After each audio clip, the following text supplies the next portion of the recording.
সকাল সকাল বাজারে বেরিয়ে গেলাম। এই যে মাছ বাজারে যাচ্ছি, মিষ্টির বাবা আসছে। নমস্কার বন্ধুরা, সবাই কেমন আছেন? আশা করি সবাই ভালো আছেন। আজকে বৃহস্পতিবার, তাই বাজারে এসেছি। বাজারে চলে এসেছি। ব্যাগ নাও।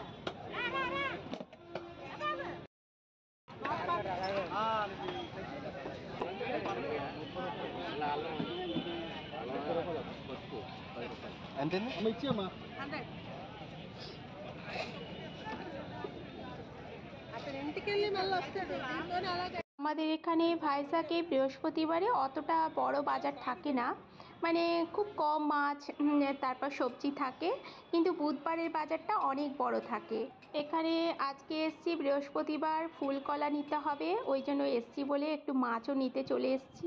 একটু চিংড়ি মাছ নিয়ে যাব ভাবলাম, আর নেওয়া হয়ে গেছে। এখন ঘরের দিকে যাচ্ছি।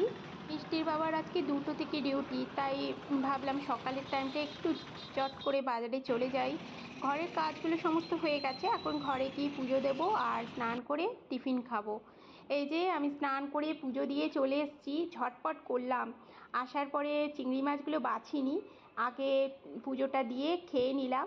খেয়ে এখন চিংড়ি মাছগুলো বাছবো, আর অল্পই বাছবো, আজকের মতন যতটা রান্না করব। চিংড়ি মাছ এনেছি শুধু, আর টুকটাক সবজিগুলো নিয়ে এসেছি। চিংড়ি মাছগুলো এখন তো তিল আর সাদা সর্ষে একসঙ্গে এটা পেস্ট করব, আর তার সাথে দিলাম কাঁচা লঙ্কা আর অল্প একটু টমেটো। এগুলো সব একদম মিহি করে পেস্ট করব। অল্প করে বাছলাম আর কিছুটা রেখেছি, অল্পই আছে, হাফ কেজি আর কতটা। চিংড়ি মাছের খোসাই বেশি থাকে, ভেতরের মাংসটা কম। ঝটপট ভাজাটা বসিয়ে দিয়েছিলাম, সেটা স্কিপ হয়ে গেছে। আর এদিকে আজকে সর্ষে পোস্ত তিল দিয়ে একটা মাখা মাখা তরকারি করব, বেগুন দিয়ে।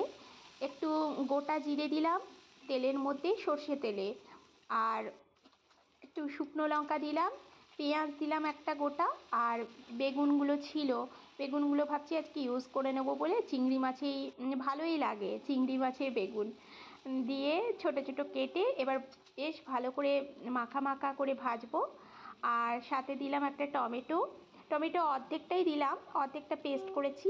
একটু ধনে গুঁড়ো, জিরে গুঁড়ো, নুন, হলুদ, আর একটু স্বাদ মতন লঙ্কা গুঁড়ো দিলাম। ঝাল ঝাল করব, যেহেতু মিষ্টির জন্য আলাদা ভাজা একটু রেখে দেব।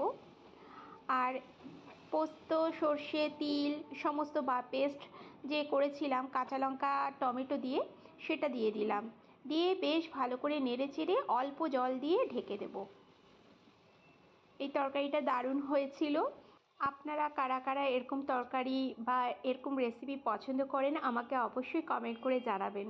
আপনাদের সুন্দর সুন্দর কমেন্টগুলো আমাকে অনেক অনুপ্রেরণা জাগায়, খুব ভালো লাগে আপনাদের কমেন্টগুলো পড়তে।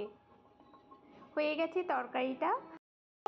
অল্প করে শাক বানালাম, পালং শাক, একটু গাজর দিয়ে। গাজরের একটা টুকরো ছিল, ওটা বেকার নষ্ট হবে কেন, দিয়ে দিলাম শাকে। আর এই যে সর্ষে বাটা পোস্ত আর মানে মশলা দিয়ে তিল সমস্ত কিছু দিয়ে বেগুন চিংড়ি মাছ দিয়ে তরকারি করলাম। কারা কারা এরকম তরকারি পছন্দ করো বন্ধুরা, অবশ্যই কমেন্ট করে জানাবে। আমার মতন কি এরকম মশলা দিয়ে তোমরা বানাও?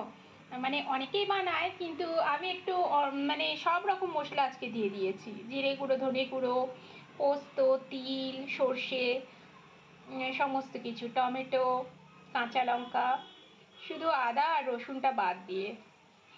ভালোই লাগে। আর এই দিকে আছে কালকের তরকারি, মানে তরকারি না সরি, ডাল। আর কিছু রান্না করতে পারলাম না, এখন মিষ্টির বাবাকে তাড়াতাড়ি খেতে দিয়ে দেবো, ওর 2টো থেকে আবার ডিউটি। চলো আজকের ব্লগটা তাহলে এই পর্যন্তই, সবাই ভালো থাকবে।